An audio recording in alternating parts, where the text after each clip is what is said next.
Okay. Hello, everybody, and welcome back to the Dual Screens podcast. I am one of your hosts, Stephen Fontana, and with me, as always, he's bringing the awesome sauce. He is Andy Asimakis. How are you, Andy? I feel very emotional. You do, right I know. now. I could tell. I do. Because we've had a lot of guests on this show, but not one that's made me cry. And I mean just like the hand over the mouth and you feel the tears like coming down the side of your face, kind of bawling. That level. And yeah, it's going to be a good one, I feel. It's going to be a good one. This is very exciting for us because joining us this week, folks, if you're watching the video podcast, this is the first time we're doing this show as a video, so that means something. But joining us this week is Tommie Earl Jenkins, actor, musician, stage performer, and the voice of Death Stranding's Die-Hardman. Tommie, welcome to the show. I cannot thank you express to you how thankful we are that you are here. Hey, I'm absolutely happy to be here. It's an absolute honor. I'm really looking forward to it. Thank you very much. For those of you that are new to the show, like Tommie this is the Dual Screens podcast. This is where we bring on an industry guest, a video game industry guest, whether it's a programmer, a voice actor, a artist, whatever it is, to come on our show and to tell us their story and to tell us about their latest project. The show posts each and every Thursday for your listening pleasure on your podcast service of choice, including our home Podbean and, of course, iHeartRadio, Spotify, and our YouTube channel, youtube.com/dualscreens.tv. And that's it. That's all the BS that I'm going to say right now because we want to dive right into this thing. Tommie. Yes. You are an accomplished actor. You have tons of credits to your name. You've seen insides of different studios, television studios. You've seen movie studios, now video game studios. What can you tell us before we dive into like actual Death Stranding and all that stuff? What can you tell the listeners and us? What's the main difference between a movie television production studio and a video game production studio? Well, the difference between the two, I'll say, because there's kind of three. There would be the television set. If you're working on a TV show or a movie, whether you're on location or if you're working on the back lot, you're going to be on a sound stage where there's your set, there's all your props, there's your co-stars and everything. So you have this whole world to work within. In terms of the video game set, it's going to be a little different because you're either going to be in a recording studio just doing voiceover, depending on if there's no motion capture, if it's just purely adding a voice to a character, whether that's in animation or in video games where it's not going to be your likeness or any kind of physical action that's being required on your part. You're just going to be in a standard sort of recording studio. If you're working on something that involves motion capture, Mocap, then you're going to be on another sound stage. But this particular soundstage is going to be very different because you're not going to have the set that you would on a movie set, but you will have sort of pieces, things that replicate pieces of furniture or for instance, if I'm standing at a podium, they will have constructed something that has the physical shape of a podium, but not the detail necessarily. So and you're wearing your mocap suit with all the Velcro and the dots and all that sort of stuff on and everything and getting the dots on your face. So you've got a camera. And so you're working a bit differently. So you've got a helmet that has a camera so it gets your face and your mouth and all of that sort of stuff. And, anybody who's familiar with seeing behind the scenes footage of any motion capture game will have seen any of that stuff. And props as well. If I have a gun or a sword or a knife or something, they give you something that replicates it, but it's not an actual. You don't look at it visually and necessarily go, all the detail is there. Is that difficult for you as an actor, as a trained actor? I think it's absolutely one of the most challenging things to do because you don't have the surrounding to rely on. You have to use your imagination and you have to use the dialogue and the text that's been given to you and the insight that's been, sort of given to you by the director about what's going on in that particular scene. Mapping out certain things on the floor. So it's a little harder. So you kind of have to visualize everything that should be there. and sort of to try to get that feel of being in that environment. Whereas, if I'm, sitting in a cafeteria or an office in a TV show or a movie, I'm literally in that environment. Right. Whereas, on a motion capture, I might be just sitting on a bench, and all I can see is the crew around me. And so all that other stuff is going to be added on later.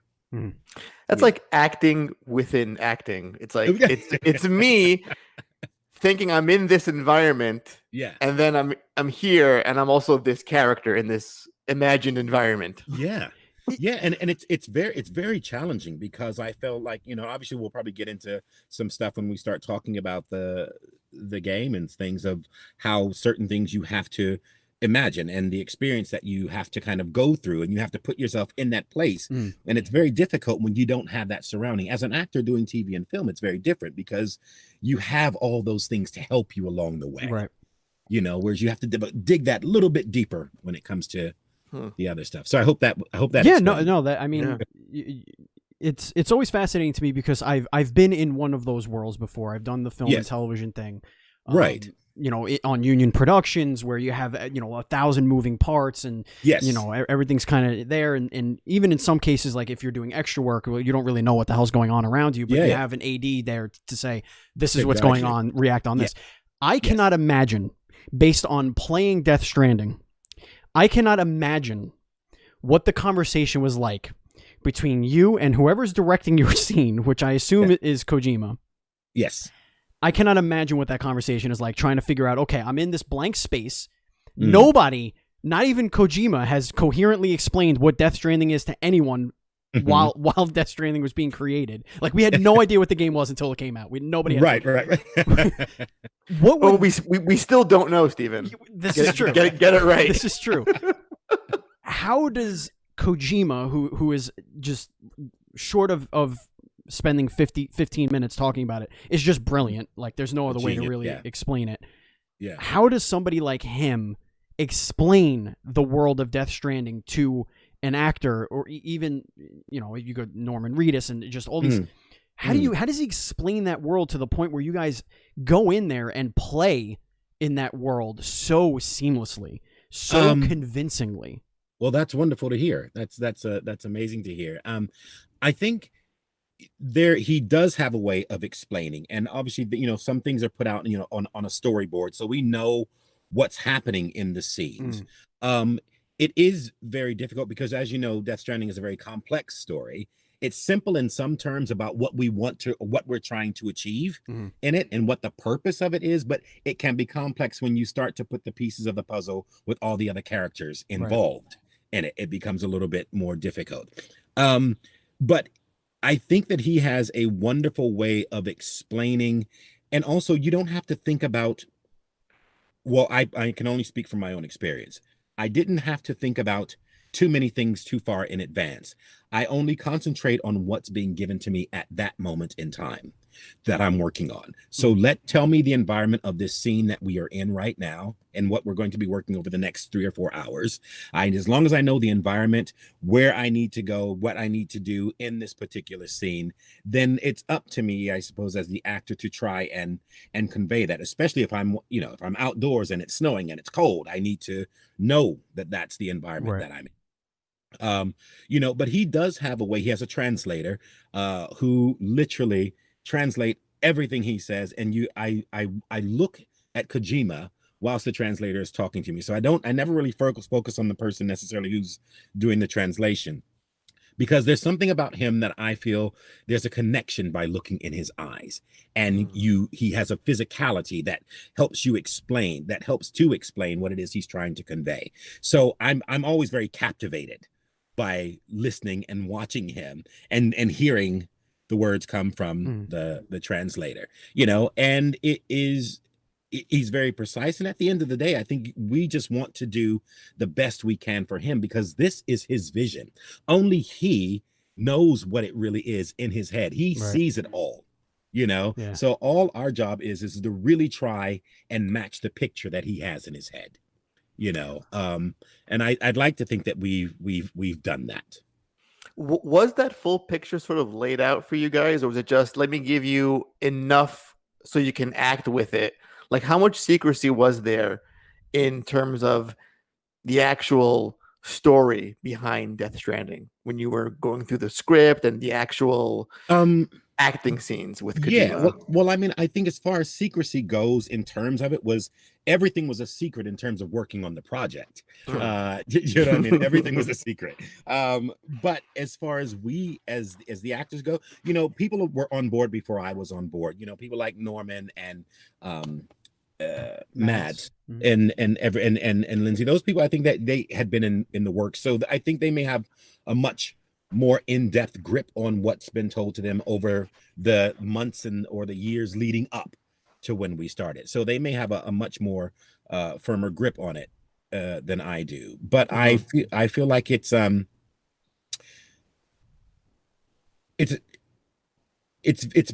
was difficult to take the piece and to dissect it in a way that the story is being told the way he wants it. Do you know what I mean? Right. Yeah. But I think that we did it. We found a way to make that work, and I think I've kind of gotten slightly off topic just for the question that you just asked. So just remind me a little bit again. Yeah. Well, just like how much were you given in terms of detail? Yeah. As for like the story or even the gameplay, what the game was actually about. Yeah. So those terms. I mean, I personally, I only got what I needed. They did, you know, there were times where we'd sit down at lunch and they try and you know, many a times I would ask, so where does this go? What's happening at this particular point? And to be honest, they would tell me. They would tell me this is what happens with Die-Hardman, and then blah blah blah with Cliff or with Bridget or with Amelie and this. So they knew the story, you know, they could convey it. Me trying to retain all of that is still like I'm still not 100%. So let me just work on this piece by piece in terms of scene by scene, and let me just see how it goes then. But you know, they did have a storyboard up, so you got the gist of what needed to be done. And at the end of the day, I think as long as I concentrated on what it was that I needed to do, but as long as I knew what my relationship was to the characters I was working with, that's a very big help to me. Right. As the actor. So can you get into how you landed this role? Can you get into like that whole process? I've always been curious, because some people, like, they just know somebody and they're like, hey, I'm working on this project. I want to have you read for this. Like, we know Norman struck up this relationship years and years ago with Kojima. So like that was kind of just like a marriage made in heaven kind of thing. Yeah. Yeah. How did you get involved in the project? I think a lot of people go through that similar experience, and certainly people who their work is, you know, very well known in terms of that. And I think that they've been mapped out and sort of already locked in. My situation was a typical, you know, as a working actor, I get a breakdown that comes through my agent saying, can you self-tape for this project? It didn't have a title at the time, and the character the name was not there. It was very, very minimal. And I think there were 2 scenes that I sort of self-taped. And there was nothing other than saying, I think that's sort of a commander feel, but it was like military-ish, you know, so it was very, very ambiguous in terms of that. But so I just took the 2 scenes and did what I felt worked for me in what was required and in what little bit of breakdown that there was, and I self-taped, sent it in, and I didn't hear for I think a couple of months. Jesus. So when I finally got back, when they came back to me saying yes, they'd like to offer you, and I was like, oh my god, that was ages ago. When was that? You know, and then that's when I found out about the project. So I knew nothing about Kojima. It was never mentioned. It wasn't anything other than that this project was happening. So did you know it was a game? I think I remember that it was listed as an interactive. Yes. So, okay. Yeah, but no detail, no major detail about what it was. So, I did, obviously, I got the offer, and I was very excited about it. And then I think it was when the offer came that more information came regarding who it was. Now, let's, you know, for me to be very transparent about it, is that, you know, I'm not a gamer. I work on games, but I'm not a gamer. So, but I love playing when I get the opportunity to do so. So, and I was very familiar with all of the Metal Gear games and things like that, but I wasn't familiar with Kojima because I didn't go down that road. So and then when I was told who he was, and then I made the connection, I was like, oh my God, this is serious. This is this is the man. So I got very excited about it. But at the same time, I think what that allowed me to do was to try and do my best work with him, because I didn't feel nervous about it. It's that thing when you don't know who someone is, but it makes you feel more comfortable sometimes. And even with my experience, I still find times that there are, I can think, oh my God, I'm going to be working with so and so. This is absolutely going to be incredible. And then you feel like I've got the butterflies when I'm standing next to them or something like that, and then you realize, okay, but I just need to calm this down a little bit because I want to do my best work. But that's and that's kind of how it was with Kojima. He was the easiest person to relate to, and it was just feeling like you were in a room with some fantastic people creating a fantastic piece of work, and working with people that I have such great respect for, working with Mads and working with Norman and and Troy, and it was just a great experience. Looking back now that you know who Kojima is and what his his fan base is and the loyalty to him and his process. Yeah. How does it feel having landed that role, knowing that he's a very selective visionary when it comes to who he puts in his games? Yeah. He's had like Kiefer Sutherland, again, Mads Mikkelsen, Lindsay Wagner, like huge, big household names he puts in his work. And it's like you're up there along these huge names. I look back over it now and I feel absolutely honored to have had the opportunity to work with him, and not just to work with him, but to really work with him on a project and such a iconic character that will forever live in history with the Kojima projects. And for me, that's as a voice actor and just as an actor in general, those roles come along very far and few between. Do you know what I mean? And so, and to be able to work directly with him on it, and for something that has been so anticipated for so long that people were waiting for it.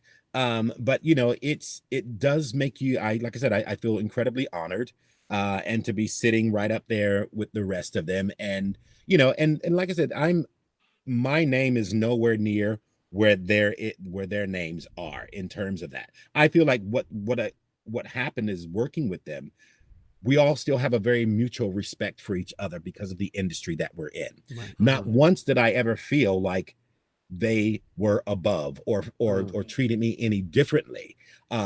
We all were on the same level. We all worked together to try and get the best possible thing out. We'd laugh, we'd compliment each other, and it's wonderful. It was a very it was humbling, and it was a very heartwarming and environment to be working in. There was nothing stressful or strenuous about it.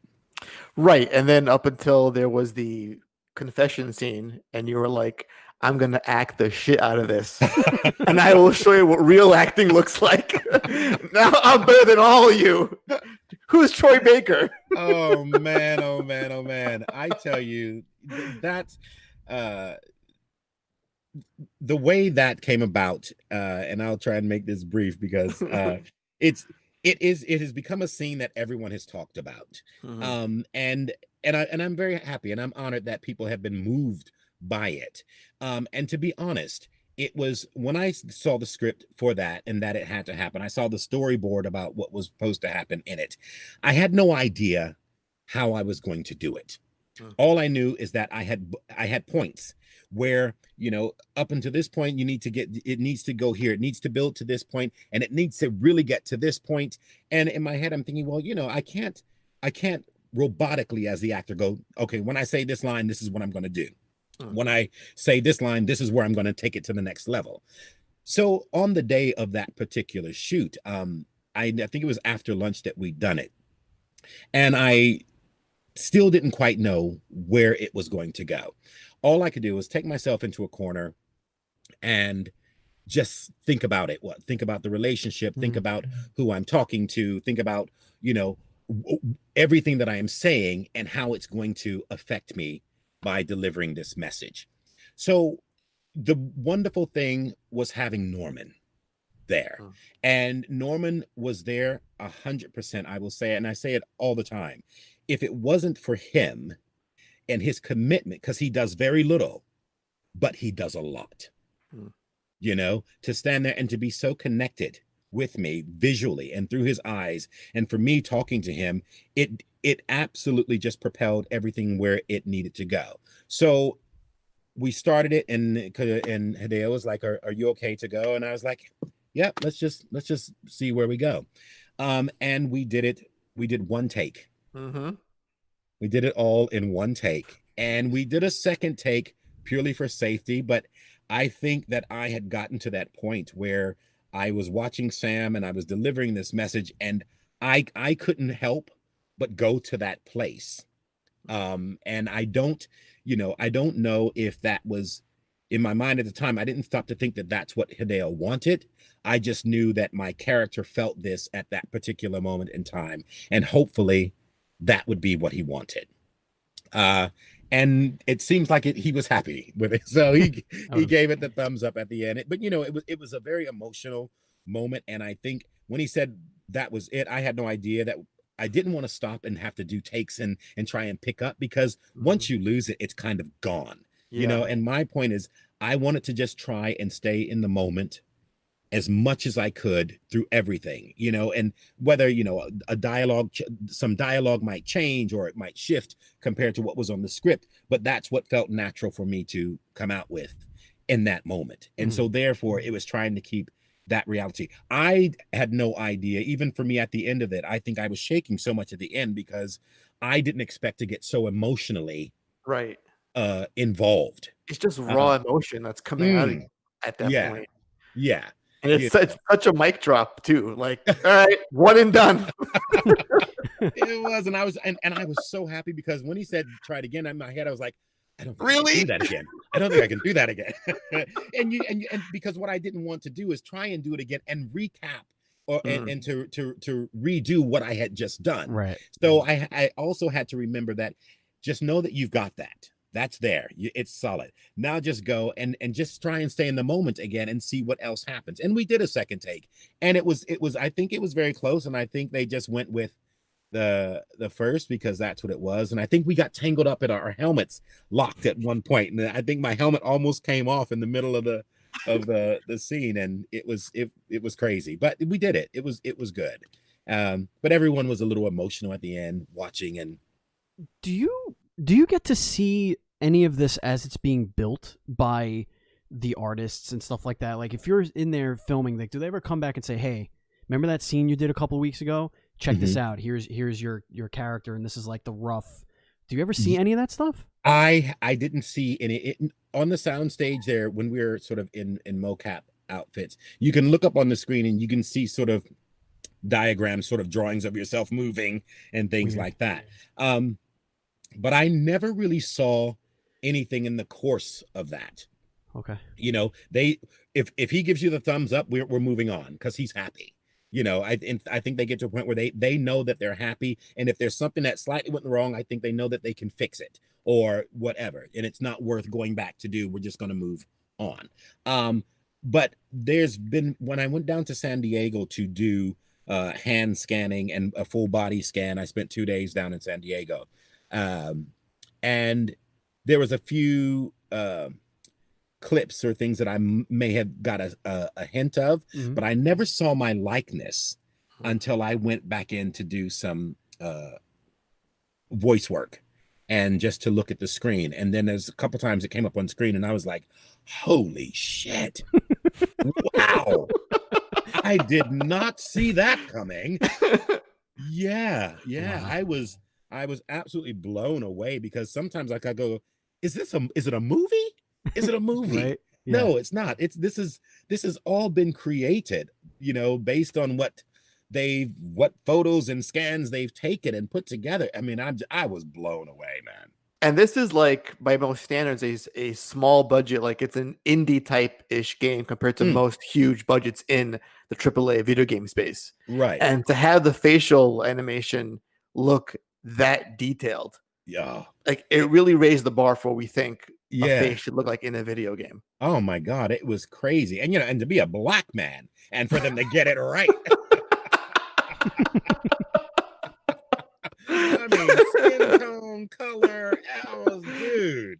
I mean, come on. Die-Hardman also had that swag though. Like when you're looking at him, he's just got that it's hard to explain, just that aura, that juice, as I like to call it, just kind of exuding from his pores. And because he's got some demons. That's what it is. It's like it's you're serious, man. You're building towards that because the entire game you're very structured delivery.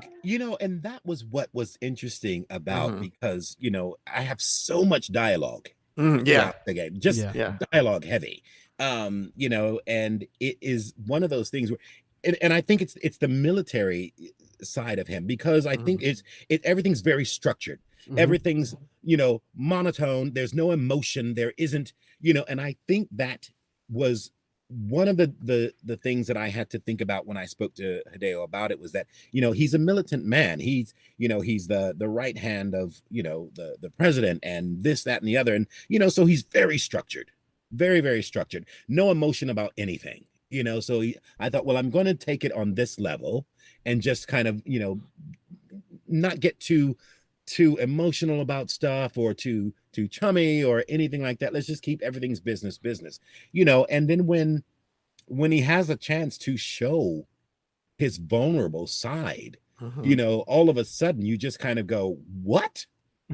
Where did that come from? But I think it's a wonderful quality, because how often do we see movies or stories where there are soldiers and or a general or somebody in high command who is as stern as whatever, but they could be, their life could be in absolute turmoil, but you would never know it. Right. You would never know it. You would never know the demons that they battle, because they're trained never to show that side.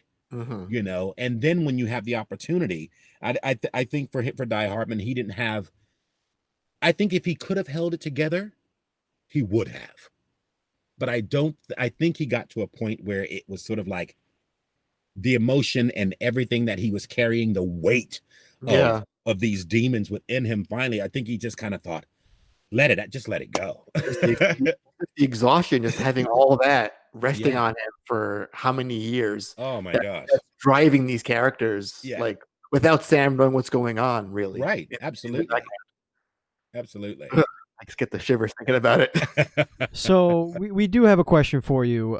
Yes. And this is we're curious to know what your answer is on this. What is Death Stranding about?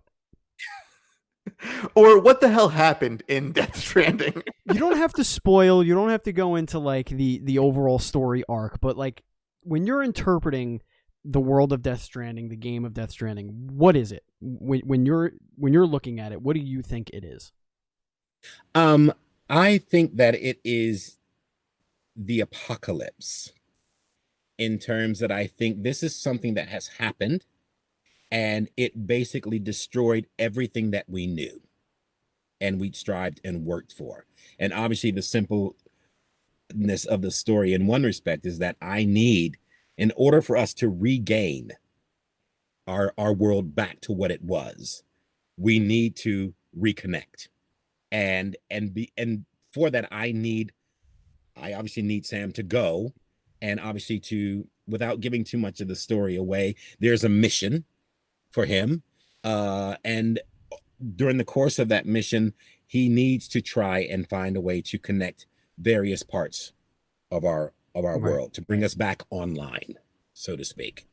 I think it can also be interpreted in a multitude of other ways. I think as much as without trying to put my spin on it, without doing the actual story itself a disservice. I don't want to put that out there, but I think that the general consensus is that it is literally I think if you think in terms that our world just kind of self-destructed, and because of that, we now have lost everything. We now need to try and find a way to bring it all back together. And we've got all these things that we are dealing with. We've got timefall, BTs, all these things that are, that are detrimental to society and everything. So I feel that it is, and I think there's a great message within it in terms of it's so poignant for what's going on in our world today.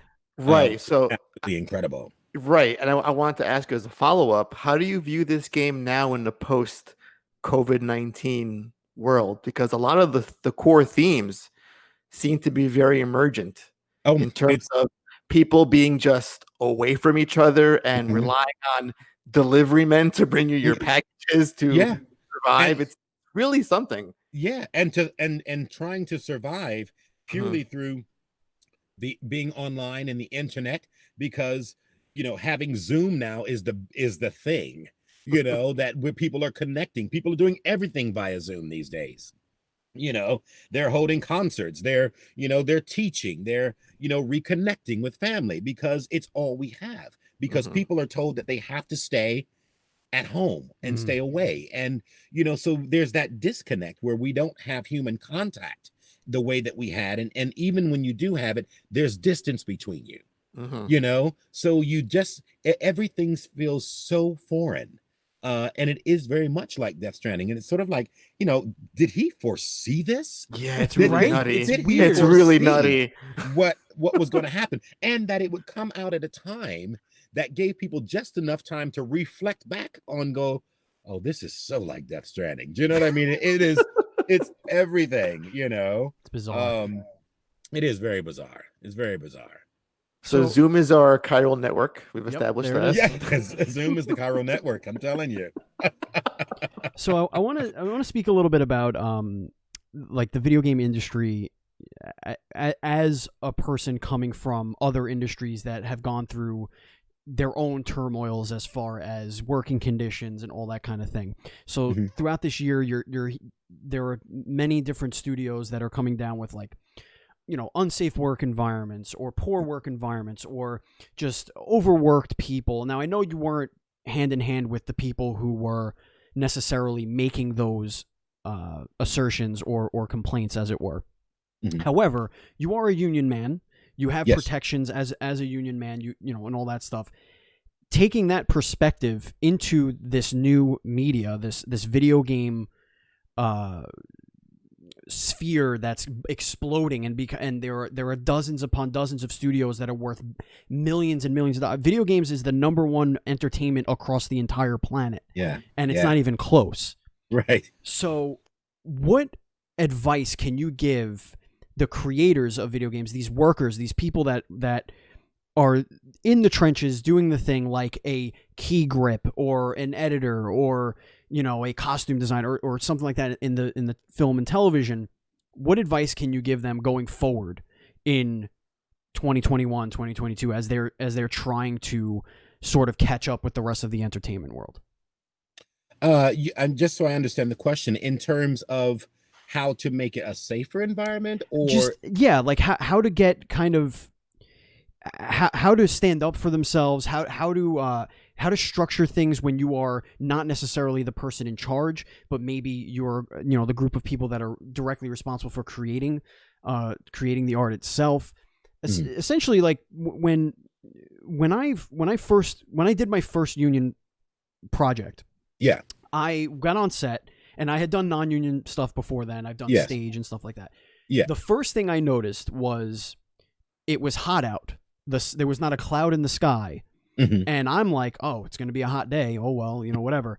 And I go out and I look behind me, and 3 feet behind me is a woman with a giant umbrella and bottles of ice water strapped to her and a fan with a water bottle.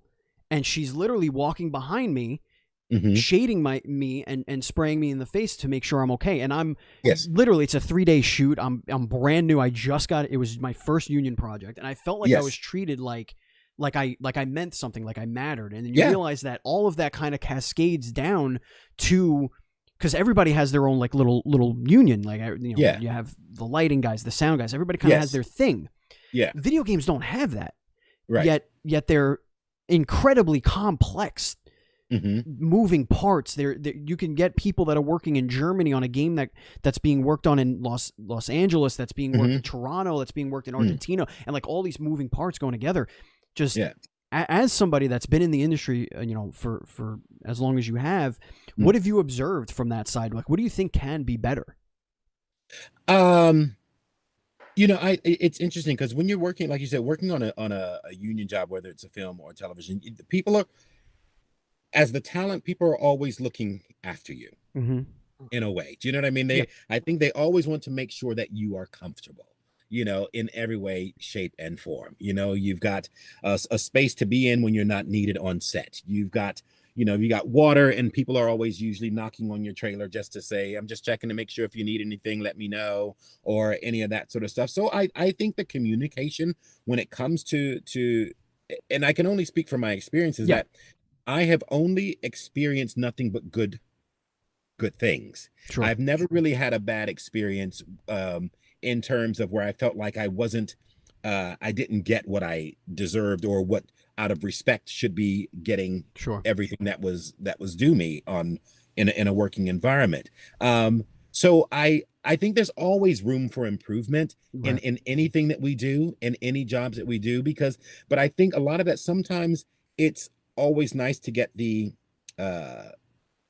information or suggestions from people who you're working with. You know, listen to your actors, listen to you know, your grips, listen to your 80s. Everybody has something to bring to it, you know. So, but I think we have a very good union in terms of the SAG union, who is always doing everything that they can to make it as easy for us as possible. Like now they're really trying to solidify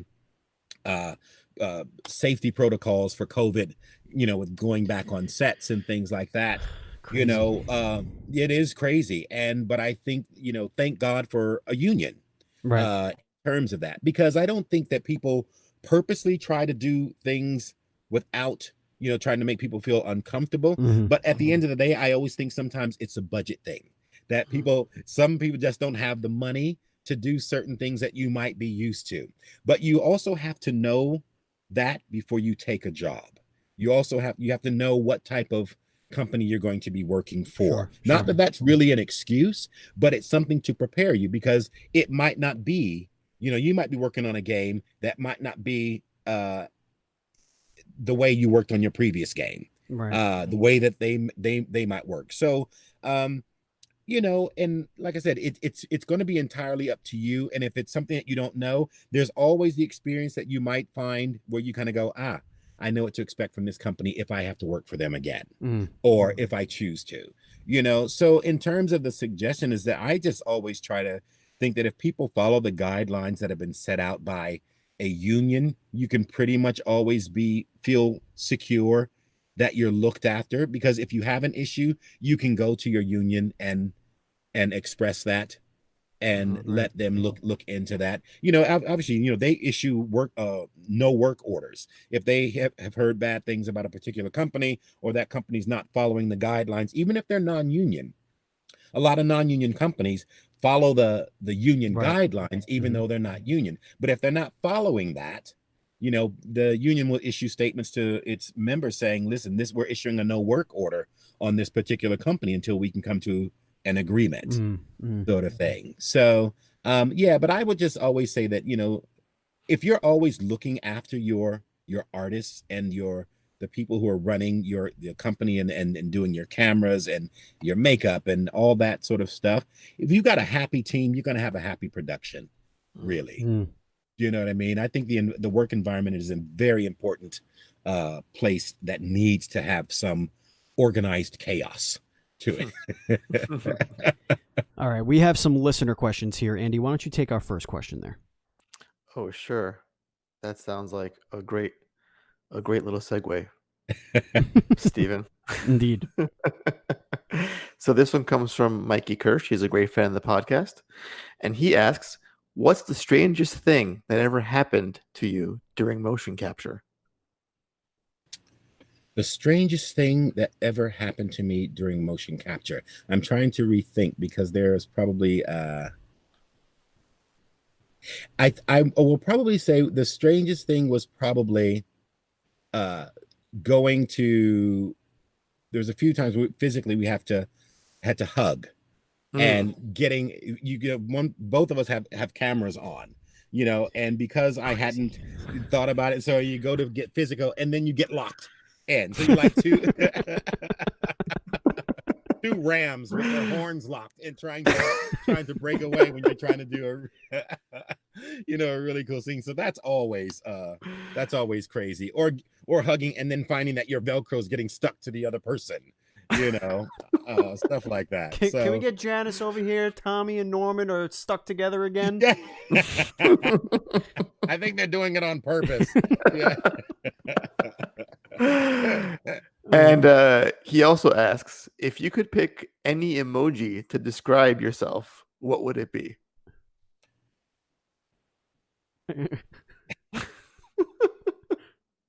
If I could pick any emoji to describe myself as Tommie, not as yes. Oh no, as Tommie. Yes, as Tommie. Yeah.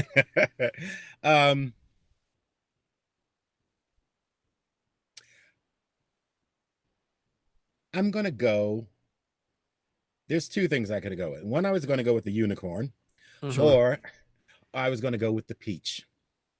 Peach. Okay, expound on the whole peach situation. Spicy. I like the peach. Delicious, but bruises easily. I don't understand what's happening. No, it invites a certain sexual component as well. Interesting. I like it. It's enticing. It's going to make the people think. Exactly. Well, I've never been asked that question ever in my life, and the fact that peach actually even came out of my mouth. Unicorn, I can understand that, but right? Sure.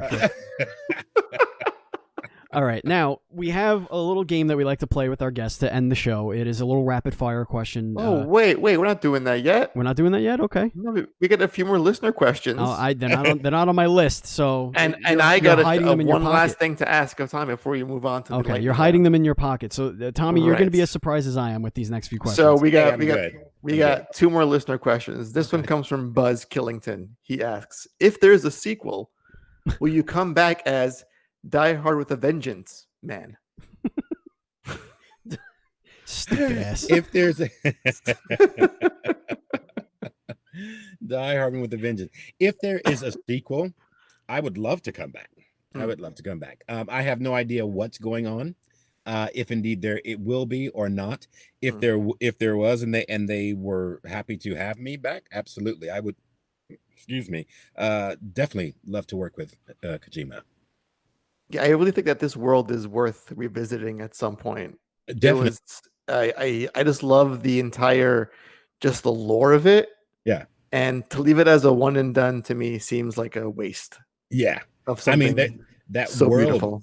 Is so crazy. And it's funny because I've had the game for a while and I'm towards the end of it. And I have to do it in sections. Yeah. And it's been going for like a long period of time. So I still haven't finished it. But the very thought that there's so much in that world to explore. I mean, it feels like you can keep walking and walking and walking and walking and never get to where you need to get to, because I think that's one of the joys about is, I wonder what's over here. I know I'm supposed to be on a mission, but I'm going to sidetrack for a minute. And I wonder what's on the other side of that mountain. Do you know what I mean? And you can go there and find something else completely that you would never have expected. Right. And it's also so very Kojima like to give you just less than the bare minimum to begin the game. We're not going to give you like, dial it up to 10 on the onset. It's when you have to earn every little part of this game. Yeah. And it's just the more you unravel and the more you unlock, it becomes such a more rewarding experience by the time you get to the end part of the game. Yeah. So this comes from Jen, not a question. She just says, no question, but please take all of my likes. I love you. Death Stranding made me cry. Oh, Fuck you, Kojima, you genius fuck. Perfect. How perfect is that? Tell us how you really feel. Right. That's funny. Tommie, Thank you. how soon can we get you in the leading role for a video game? I feel like this really puts you on the radar for a lot of companies with your performance. Man. Oh, thank you so we much. we need to have you be like the main character of a game. Hey, listen, I'm never one to dismiss the opportunity to play great roles and stuff. So if there's something out there, listen, I'm always free. I'm a workaholic. So I literally and you know, and I love what I do. I love doing games and voice work and you know and being on screen and on stage and all that sort of stuff. So hey, hopefully there will be something coming soon. So my last question before we go on to the our last segment for the evening. It's a very serious question. Oh boy, here we go. I got to get my serious face. And you know, it's I just want to know what I did to you to make me cry. Because it seems like I dragged my ass across the entire country twice for you. Okay. And I had to give you my tears also at the end. Okay. Why? Well, this is very personal. I think I'm going to leave the room. I'm going to let you guys have this moment real quick because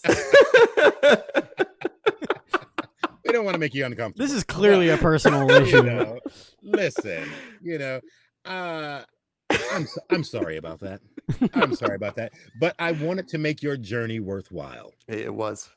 You know, it really was. And I wanted the payoff to be certainly worth it. And, you know, I didn't want you to take me as just some random quest giver, you know, who didn't care, you know. Right. Yeah. I just wanted you to know that at the end of the day, there's a human heart in this man.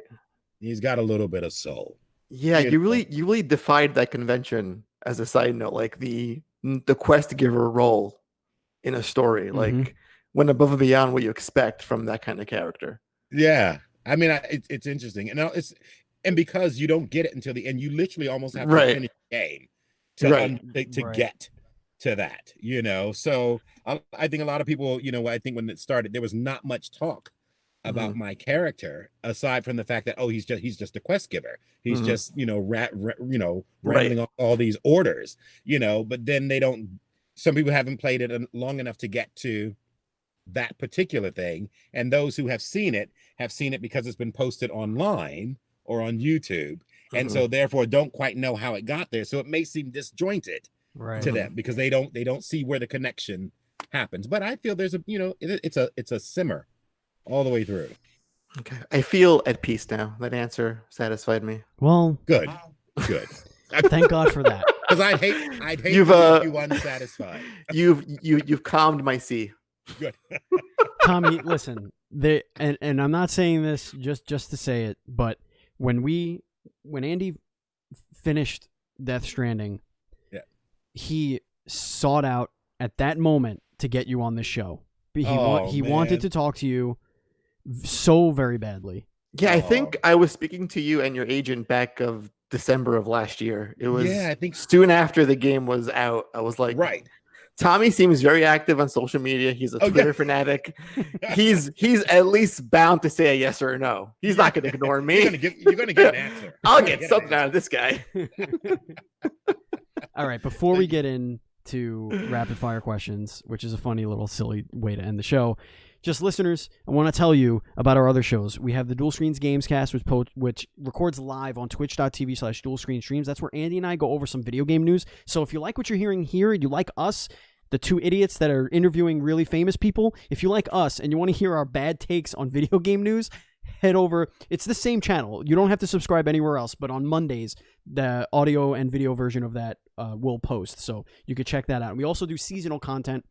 And right now we're in our first season of Dual Screens Versus, which again is Andy and I, and we butt heads quite a bit, and we have guest moderators come in and give us topics to argue about. So if you like us, the two idiots, and you want to listen to us ramble on about a more diverse topic, check out our other shows. And again, you don't have to go anywhere else. And if you want to support us on Patreon, you could do so on patreon.com/NDS podcast, just like our 2 Patreon producers do, Colton the Apprentice Nestler and FNH Paul. We cannot continue to grow without all of your support. So if you do like what you hear and you want to support us with your hard-earned money, we appreciate it so very much. And again, that is patreon.com/NDS podcast. And we actually just revamped our Patreon, where $10 patrons, if you are supporting us at that, you will get to vote on the Retro Game Club Game of the Month. And then at the end of the month, Andy and I will do a podcast just for you, where you give us your questions and your comments about the games that you guys voted on.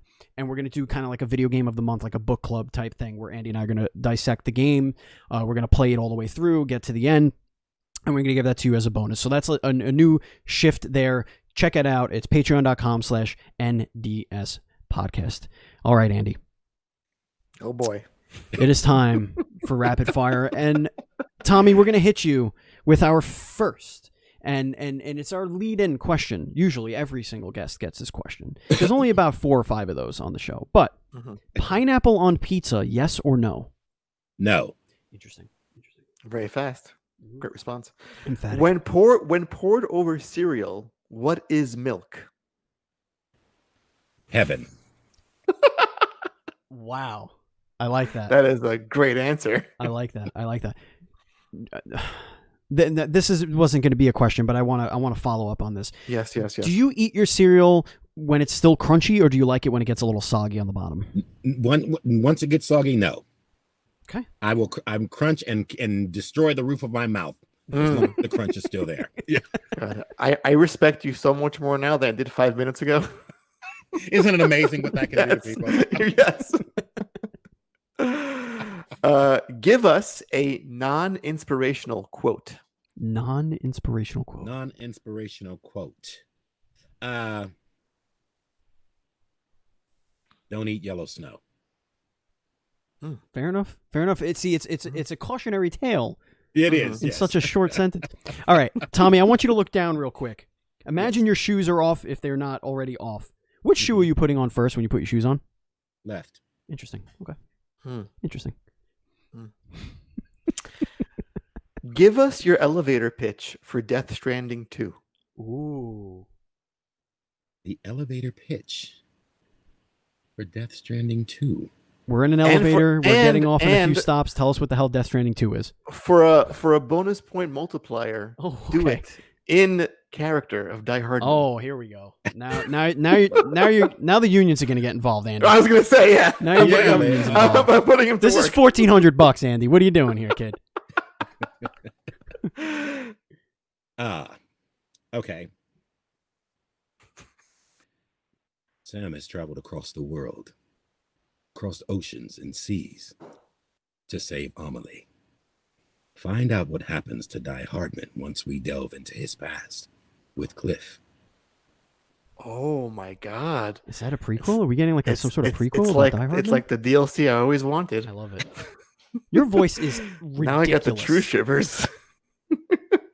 I don't know where that was going. So, Steven, just as a side note, do a timestamp. We're going to snip that out and say that we confirmed Death Stranding 2. Got it. Understood. 52 minutes and 23 seconds. We got it. We're on it. We're on it. If you get me in trouble. Listen, coming on this show got you in tons of trouble, Tommy. So I will say it. You are that I did not say there is a Death Stranding 2. No, of course not. Of course not. Wink. Cut that out. Yeah, wink. Would you rather have the power of flight or invisibility? Ooh. I'm going to go with the power of flight. I'm going to go with the power of flight. Because you're not a jerk and you don't want to just be invisible, steal people's shit. Well, I don't want to be, pervy and, and just... I'm going to try and have some scruples, man. And so let me just fly and just forget about the airports and let me just get to where I need to get to when I need to get there. See, I think that answer, Steven, is driven by how much folks hate airlines and flying in general. If that was a much easier process, we would all pick invisibility. If the current climate wasn't what it is right now, invisibility might be sitting a little bit higher. If there wasn't a TSA, maybe I'd go with invisibility. All right, Andy. For all the wrong reasons. Yeah. What is the dumbest way you've ever been injured? The dumbest way I've ever been injured. While being taped to Norma Reedus's ass cheeks via Velcro. The dumbest way I've probably ever been injured is walking down the steps and missing a step. It's so stupid when that happens. Yeah. It's stupid because you know it's there. Right. And Right. so I don't know what possessed me to maybe take, instead of taking that one step, I thought maybe I'm going to take the second step instead. You just thought that step was 18 inches for some reason. You're just like, Yeah, oh, for some that's reason. normal. It's just Yeah. stupid. So you're not only are you hurt, but you're embarrassed. If you could work with one actor or actress or whatever, I don't know. I think the term is actor for both these days. I don't know. But if you could pick one, alive or dead, to perform across opposite, who would you pick?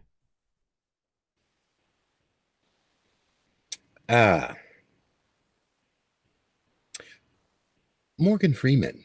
Mm.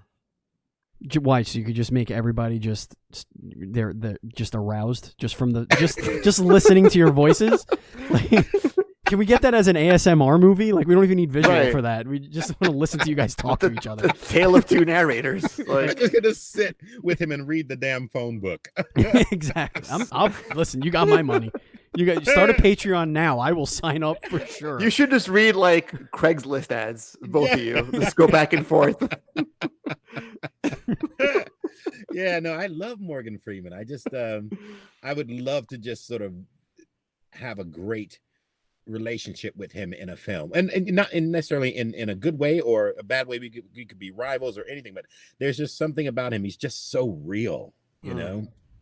I mean, he's one. There's a multitude of them. Right. Yeah, of course. So, right. To just it's very hard to. This is a little follow up.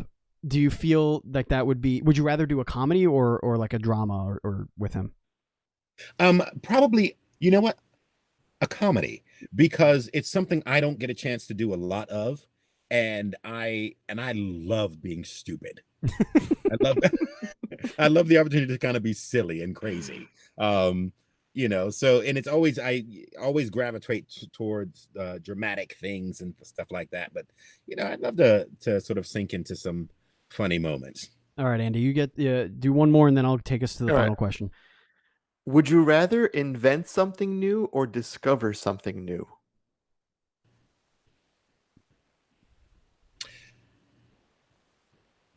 I'd rather invent something new. Okay.